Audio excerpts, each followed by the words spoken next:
Hi guys. आज एक बड़ी ही चौंकाने वाली बात बायोलॉजी में पता चली अभी पढ़ते पढ़ते। कुछ पढ़ रहा था तो अचानक से कुछ ऐसी चीज़ हाथ लग गई जो मुझे लगा आप तक पहुंचाना बहुत ज़रूरी है।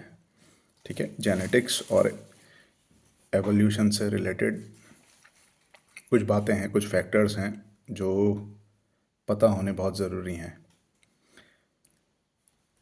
सुबह से पढ़ रहा हूँ। अभी इस समय क्या टाइम हो रहा होगा? इस समय टाइम हो रहा है 8 बज रहा है करीब करीब सुबह का। और मैं सुबह 4 बजे के आसपास से उठ के पढ़ाई कर रहा था। जेनेटिक्स पढ़ रहा था, कुछ नया ढूंढ रहा था। सिलेबस का नहीं पढ़ रहा था, सिलेबस के अलावा कुछ ह्यूमन इवोल्यूशन से रिलेटेड, लाइफ के ओरिजिन से रिलेटेड कुछ बातें पढ़ रहा था। तो एक एक कॉन्सेप्ट का पता चला जिसको बोलते हैं moods law. MOORE', moods law. दरअसल टेक्नोलॉजी में इस्तेमाल होता है ये लॉ कहता है कि कुछ एक निश्चित समय के बाद टेक्नोलॉजी क्या होती है, थोड़ी सी एडवांस हो जाती है, थोड़ी कॉम्प्लेक्स हो जाती है। ठीक है, और वो पर्टिकुलर जो निश्चित समय होता है, वो पर्टिकुलर टाइम इंटरवल वो हर बार रिपीट करता है। जैसे मान लीजिए आज हमारे पास एक मोबाइल है, 2 साल बाद ये और कॉम्प्लेक्स हो जाएगा, फिर उसके 2 साल बाद वो और कॉम्प्लेक्स हो जाएगा। तो ये टेक्नोलॉजी में इस्तेमाल होती है। जब सॉरी, जब वैज्ञानिकों ने इस मूर्स लॉ को ह्यूमन डीएनए में लगा के देखा, क्योंकि ह्यूमन डीएनए भी देखिए बहुत ज़्यादा कॉम्प्लेक्स होता है। ठीक है, तो ये बात निकल के आई कि ह्यूमन डीएनए जो है वो डबल कॉम्प्लेक्सिटी में हो जाता है करीब करीब 450 मिलियन ईयर बाद। 376-75 ईयर्स के बाद डीएनए जो होता है कॉम्प्लेक्सिटी में, मतलब जो उसके अंदर जीन्स वगैरह हैं, ठीक है, वो इतनी पेचीदा हैं और वो कॉम्प्लेक्सिटी जो होती है वो बढ़ती चले जाती है। एक महिला वैज्ञानिक हैं, उनका नाम मुझे एग्जैक्टली याद नहीं आ रहा है, वो जेनेटिक्स की बहुत अच्छी पढ़ाई कर, मतलब बहुत जानकार हैं। उनका कहना है कि मूर्स लॉ करीब 600 मिलियन ईयर्स के बाद डीएनए को कॉम्प्लेक्स बनाता है, पर जो डॉक्यूमेंटेड है कागज़ों में वो है 376 या 375 मिलियन ईयर्स, राइट। तो 450 साल के बाद डीएनए जो होता है वो कॉम्प्लेक्सिटी में डबल हो जाता है। यानी कि 450 साल पहले हमारा डीएनए जस्ट इसका आधा रहा होगा कॉम्प्लेक्सिटी में, मतलब नंबर ऑफ जीन्स भी उसमें कम होंगी, इतने मैकेनिज्म्स भी उसमें इसके आधे होंगे जो अब है। फिर उसके भी 450 साल पहले वो और उसका आधा रहा होगा।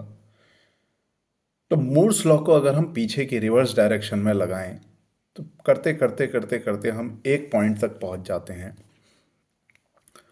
जब कॉम्प्लेक्सिटी करीब करीब नियर टू ज़ीरो हो जाती है। ज़ीरो तो कभी हो नहीं सकती ना, कोई भी चीज़ को आप आधा आधा आधा करके तोड़ते रहिए, वो कभी ज़ीरो नहीं होगा। कोई भी नंबर कितना ही बड़ा इस दुनिया का नंबर ले लीजिए, फॉर एग्जांपल आप 10 से शुरू करिए। 10 का आधा 5, 5 का आधा 2.5, उसका भी आधा, करते करते करते करते आपको ज़ीरो कभी नहीं मिलेगा। ठीक है, तो हमने भी जब मूड स्लॉट डीएनए के केस में लगाया, वैज्ञानिकों ने लगाया, तो नियर टू ज़ीरो जो वैल्यू मिली वो करीब करीब 10 बिलियन ईयर्स के आसपास का समय आया। मतलब जो पहला डीएनए बना था जिसने लाइफ को सपोर्ट किया, वो करीब करीब 10 बिलियन ईयर ओल्ड है, इतना पुराना है। ठीक है,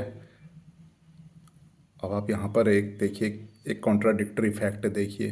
वो कॉन्ट्राडिक्टरी फैक्ट क्या है कि धरती कब बनी, कितने बिलियन ईयर पहले बनी? ब्रह्मांड तो 13-14 बिलियन ईयर्स ओल्ड है। ठीक है, लेकिन धरती के बारे में कहा जाता है कि 4-5 बिलियन ईयर्स पुरानी धरती है। तो फिर 4-5 बिलियन ईयर ओल्ड अगर धरती है तो 10 बिलियन लाइफ कैसे हो सकती है? 10 बिलियन ईयर पुरानी लाइफ कैसे हो सकती है? यानी कि लाइफ धरती पे बनी ही नहीं है, डीएनए धरती पे बना ही नहीं है। ये डीएनए धरती तक आया है। और ये तो आप लोग की बायोलॉजी की बुक्स हैं। आप कौन सी बुक आपने एवोल्यूशन की कौन सी पढ़ी है? बहुत सारी बुक्स हैं। मैं जैसे आप लोग जो कॉलेज वगैरह में पढ़ते हैं, मेरे ख्याल से वी बी रस्तोगी, वीर बाला रस्तोगी की पढ़ते होंगे बुक्स।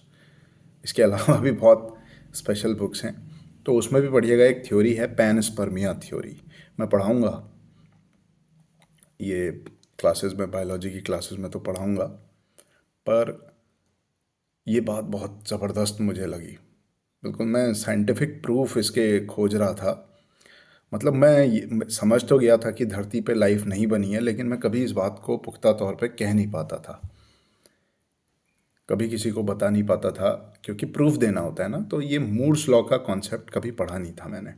आज जब थोड़ा सा इसके बारे में पढ़ा तो मुझे बड़ा कॉन्फिडेंस आया बताने में। हो सकता है देखिए मूर्स लॉ को भी कॉन्ट्राडिक्ट करें बहुत से लोग, तो हो सकता है वो गलत हो, वो कैलकुलेशंस गलत हों। कभी भी कोई चीज़ परमानेंट तो होती नहीं है ना। हर बार कोई ना कोई नई चीज़, नई थ्योरी निकल के आती है जो पुरानी थ्योरी को क्या करती है, ख़त्म कर देती है। तो मूर्स लॉ का अभी जो मेरे को नॉलेज है, मुझे जितने भी उसके बारे में जानकारी मिली मैंने आप तक एज इट इज़ पहुंचा दी। ठीक है, तो 10 billion, 9 billion, 10 billion year old life है। डीएनए जो पहला बना था, उससे पहले जो लाइफ थी वो डीएनए बेस्ड लाइफ नहीं रही होगी। ठीक है, तो डीएनए की जो कॉम्प्लेक्सिटी है उसको पीछे की ओर को अगर हम ले जाएं तो 10 billion years old. 10 billion year old मतलब ये ब्रह्मांड कब बना था? 13-14 बिलियन ईयर पहले ब्रह्मांड बना था, ऐसा मानना है। एक सुपरनोवा, नहीं क्या, बिग बैंग एक्सप्लोजन जिसको आप बोलते हैं, तो उसी के तुरंत बाद लाइफ शुरू हो गई थी। तो लाइफ को शुरू होने में बहुत लंबा समय नहीं लगा था। अब सवाल यह है कि लाइफ कहाँ बनी सबसे पहले, इसका खोजा जाना बहुत ज़रूरी है।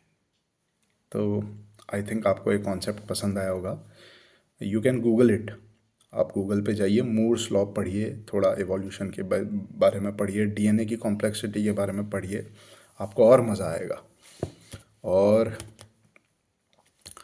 ऐसे ही पढ़ते रहिए, जस्ट कीप ऑन रीडिंग। आज का वीडियो इतना ही बनाते हैं। 31 दिसंबर 2024 को साल का एक आखिरी वीडियो बनाऊंगा, और वो बहुत ज़बरदस्त वीडियो बनाने वाला हूँ। उसके बारे में अभी मैं थोड़ा डेटा इकट्ठा कर रहा हूँ। एक ऐसी कहानी आपके पास लेके आने वाला हूँ जिससे आपकी दुनिया बदल जाएगी, आपका नज़रिया बदल जाएगा। ठीक है, कि किस तरीके से ये रियलिटी को हैक किया जाता है।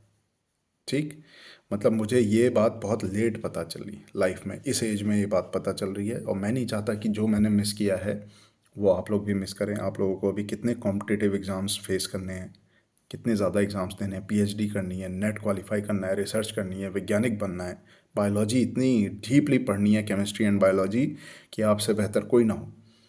और वो तभी पॉसिबल हो पाएगा जब आप कुछ बेसिक बातों को समझ पाएंगे। तो वो 31 को कोशिश करूँगा, पूरी पूरी कोशिश करूँगा कि 31 को एक अच्छा सा वीडियो आपके सामने लेके आऊँ। थोड़ा हमारे पास वो डेटा अभी हो रहा है धीरे धीरे।